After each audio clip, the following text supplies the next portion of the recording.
They spent centuries building the greatest wall in history. It was supposed to protect their civilization forever.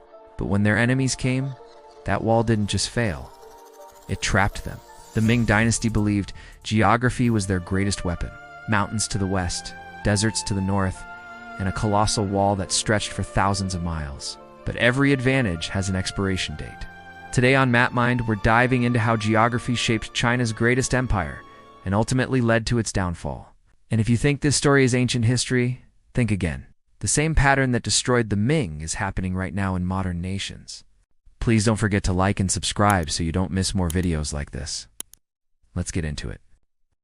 The wall built from fear. The Great Wall of China wasn't built in a year or even a century. It was the work of many dynasties. One stone at a time, layer by layer, crafting the strongest defense the world had ever seen. By the 1400s, when the Ming took power, the wall became more than just a military structure. It became their identity. China had recently overthrown the Mongols, who had once ruled them under the Yuan dynasty. That memory of foreign domination haunted them. So the Ming swore that it would never happen again. They rebuilt and reinforced the Great Wall into the most formidable defense system on Earth. Watchtowers stretched across deserts, fortresses guarded every mountain pass, soldiers patrolled its ridges day and night. But perfect defense comes with a hidden weakness. It's built to fight the last war, not the next one. While China poured its strength into stone, the world beyond its borders was changing faster than they could imagine. The world shrinks, and China closes its doors. As the Ming walled themselves in, Europe was breaking out. Portuguese explorers were charting new sea routes, while Spain was discovering entire continents. The world was expanding, and distance was shrinking. But inside the Ming court, fear of the outside world was growing. A century earlier, the legendary Admiral Zheng He had led massive treasure fleets across the Indian Ocean. China's ships reached as far as Africa, long before Columbus ever sailed. But after Zheng He's death, the Ming saw no reason to continue. They shut down the voyages. They banned private trade. And they destroyed the ships that had once carried China's flag across the world. Why? Because they believed China was already at the center of everything. They thought the outside world had nothing worth learning. So the Ming turned inward.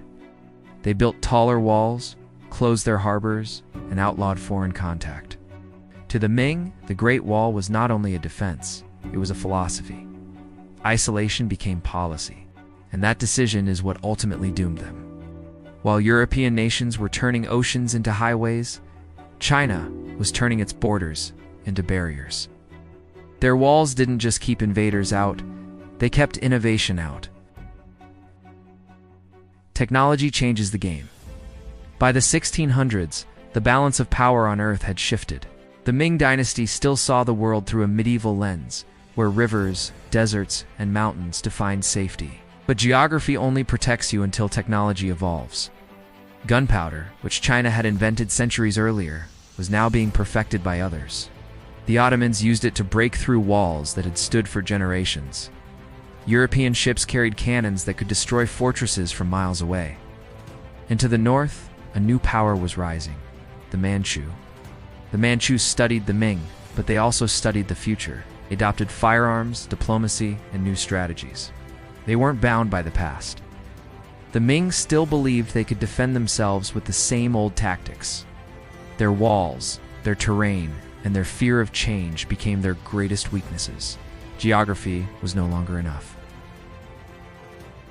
The fall of Beijing. By 1644, the Ming were collapsing from within.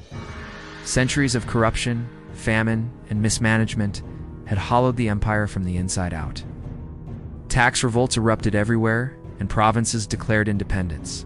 In desperation, the people turned to rebellion. A former postal worker named Li Zikang led one of these uprisings straight to Beijing. The imperial army, once the pride of Asia, was too weak to stop him. The capital fell, just like that, and everything changed in an instant. The emperor, humiliated and defeated, took his own life. At the northern frontier, a Ming general named Wu Songui faced an impossible choice. Behind him were the rebels who had killed his emperor. Beyond the wall were the Manchus, waiting for their chance. Wu's decided to open the gates. The Manchus marched in, crushed the rebellion, and never left. Within months, the Ming Dynasty was gone.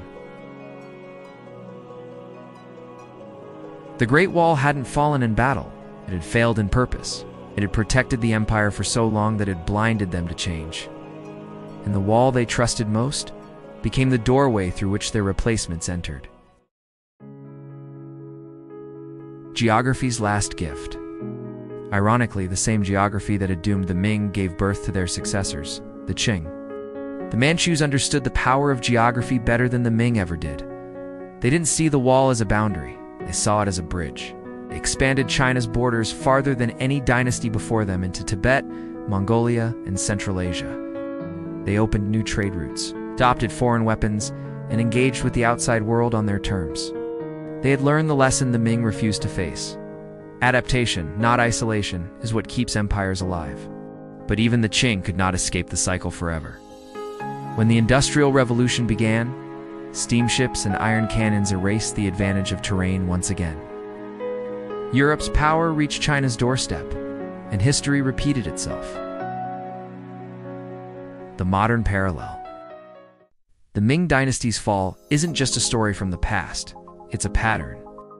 Every powerful nation has its own version of the Great Wall. Some build literal walls along their borders. Others build digital ones, firewalls, tariffs, and trade restrictions. Different material, same mindset.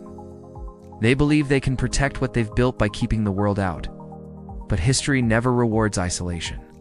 The Ming fell because they mistook defense for progress. They believed geography could protect them forever.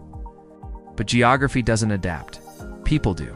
Every empire that forgets that truth eventually collapses under its own success. Today, technology is the new geography. It's the internet, data, artificial intelligence. These are the new mountains, the new oceans, the new walls. And the same rule applies. Walls never save you. They only delay the inevitable. The Ming Dynasty built the largest wall on Earth and still fell. They mastered their land but never mastered change. That is why every empire, Rome, Britain, America, or the ones yet to come, should fear the same fate.